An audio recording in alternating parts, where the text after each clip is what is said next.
2024 లేదా 25లో డిగ్రీ లేదా బీటెక్ చదివారా? సాఫ్ట్‌వేర్ జాబ్ కోసం ఎదురు చూస్తున్నారా? అయితే కోడ్ జ్ఞాన్ 100 డేస్ కోర్సులో చేరండి, జాబ్ సాధించండి. ఇరాన్ సుప్రీం నేత ఖమేనీ హత్య తర్వాత అతను హతమొందినటువంటి తర్వాత పశ్చిమాసియాలో ఇప్పుడు ఉద్రిక్త పరిస్థితులు మరింతగా పెరిగిపోయాయి. ఈ పరిణామం పైన అమెరికా, ఇరాన్ పరస్పర తీవ్ర ఆరోపణలు చేసుకుంటున్నాయి.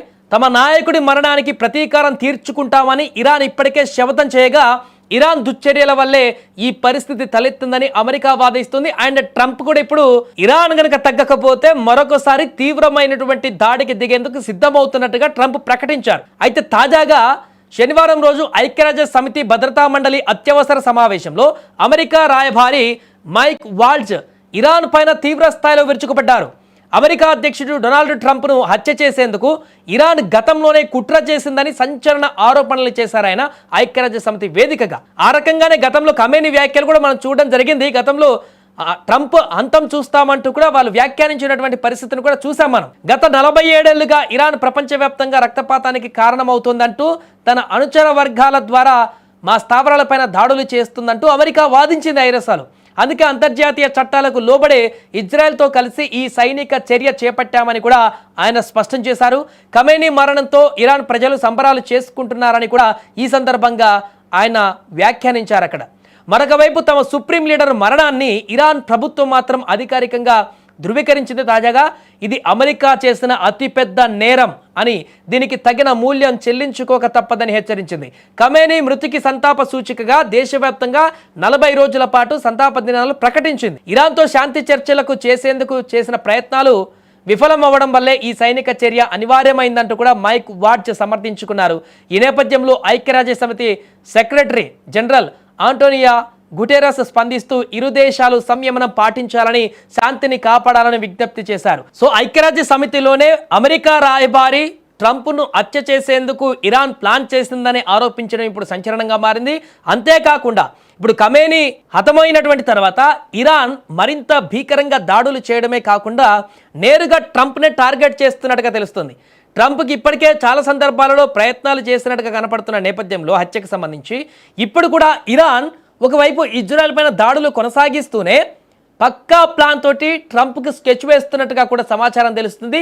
దీనికి సంబంధించి కూడా ఇప్పటికే అమెరికా తీవ్ర ఆగ్రహానికి గురవుతూ రెండవసారి దాడికి మేము సిద్ధంగా ఉన్నాం, ఇరాన్ ఇంకా తగ్గకపోతే, ఇరాన్ ఇంకా గనక ఖమేనీ హతమైన తర్వాత కూడా మీరు ఇంకా రెచ్చిపోతే మరింత తీవ్ర స్థాయిలో ప్రతి దాడులు మేము మరొకసారి చేసేందుకు సిద్ధమవుతామంటూ కూడా అమెరికా ప్రకటించిన నేపథ్యంలో ఏ క్షణాన ఏం జరుగుతుందో తేలినటువంటి పరిస్థితి ఏర్పడింది. ఎవరూ తగ్గేటువంటి పరిస్థితి కనిపించట్లేదు. ఖమేనీ హతమైనటువంటి తర్వాత కొంత తగ్గుతారేమో ఇరాన్ అనుకుంటే ఇప్పుడు ఖమేనీ రెండవ కొడుకు అధ్యక్షుడిగా అంటే సుప్రీంగా అక్కడ బాధ్యతలు తీసుకొని మరింత భీకరమైనటువంటి స్థాయిలో ఈ యొక్క గాయపడ్డ సింహం నుంచి వచ్చే శ్వాస భయంకరంగా ఉంటుందనేటువంటి తీరులో ఇప్పుడు ఇరాన్ రెచ్చిపోయేటువంటి పరిస్థితికి దారితీసింది. ఈ నేపథ్యంలోనే ఒకవైపు ఇజ్రాయెల్ పైన దాడి, మరొక వైపు ట్రంప్ను హతమొందించేందుకు జరిగేటువంటి పరిణామాల ఐక్యరాజ్య సమితిలో అమెరికా రాయబారి చెప్పినటువంటి విషయాలు ఇప్పుడు ప్రపంచ దేశాలను మరొకసారి తీవ్ర ఆందోళనకు గురి చేస్తున్నాయి. ట్రంప్ మరొకసారి ఏ రకమైనటువంటి వ్యూహంతో ఇప్పుడు దిగబోతున్నారనేది కూడా చర్చనీయాంశంగా మారింది. ఇరాన్ సుప్రీం నేత ఖమేనీ హత్య తర్వాత అతను హతమొందినటువంటి తర్వాత పశ్చిమాసియాలో ఇప్పుడు ఉద్రిక్త పరిస్థితులు మరింతగా పెరిగిపోయాయి. ఈ పరిణామం పైన అమెరికా, ఇరాన్ పరస్పర తీవ్ర ఆరోపణలు చేసుకుంటున్నాయి. తమ నాయకుడి మరణానికి ప్రతీకారం తీర్చుకుంటామని ఇరాన్ ఇప్పటికే శపథం చేయగా ఇరాన్ దుశ్చర్యల వల్లే ఈ పరిస్థితి తలెత్తిందని అమెరికా వాదిస్తుంది. అండ్ ట్రంప్ కూడా ఇప్పుడు ఇరాన్ గనక తగ్గకపోతే మరొకసారి తీవ్రమైనటువంటి దాడికి దిగేందుకు సిద్ధమవుతున్నట్టుగా ట్రంప్ ప్రకటించారు. అయితే తాజాగా శనివారం రోజు ఐక్యరాజ్య సమితి భద్రతా మండలి అత్యవసర సమావేశంలో అమెరికా రాయబారి మైక్ వాల్జ్ ఇరాన్ పైన తీవ్ర స్థాయిలో విరుచుకుపడ్డారు. అమెరికా అధ్యక్షుడు డొనాల్డ్ ట్రంప్ను హత్య చేసేందుకు ఇరాన్ గతంలోనే కుట్ర చేసిందని సంచలన ఆరోపణలు చేశారు ఆయన ఐక్యరాజ్య సమితి వేదికగా. ఆ రకంగానే గతంలో ఖమేనీ వ్యాఖ్యలు కూడా మనం చూడడం జరిగింది. గతంలో ట్రంప్ అంతం చూస్తామంటూ కూడా వాళ్ళు వ్యాఖ్యానించినటువంటి పరిస్థితిని కూడా చూసాం మనం. గత 47 ఏళ్లుగా ఇరాన్ ప్రపంచవ్యాప్తంగా రక్తపాతానికి కారణమవుతోందంటూ తన అనుచర వర్గాల ద్వారా మా స్థావరాలపైన దాడులు చేస్తుందంటూ అమెరికా వాదించింది ఐరసాలు. అందుకే అంతర్జాతీయ చట్టాలకు లోబడే ఇజ్రాయెల్తో కలిసి ఈ సైనిక చర్య చేపట్టామని కూడా ఆయన స్పష్టం చేశారు. ఖమేనీ మరణంతో ఇరాన్ ప్రజలు సంబరాలు చేసుకుంటున్నారని కూడా ఈ సందర్భంగా ఆయన వ్యాఖ్యానించారు. అక్కడ మరొక వైపు తమ సుప్రీం లీడర్ మరణాన్ని ఇరాన్ ప్రభుత్వం మాత్రం అధికారికంగా ధృవీకరించింది తాజాగా.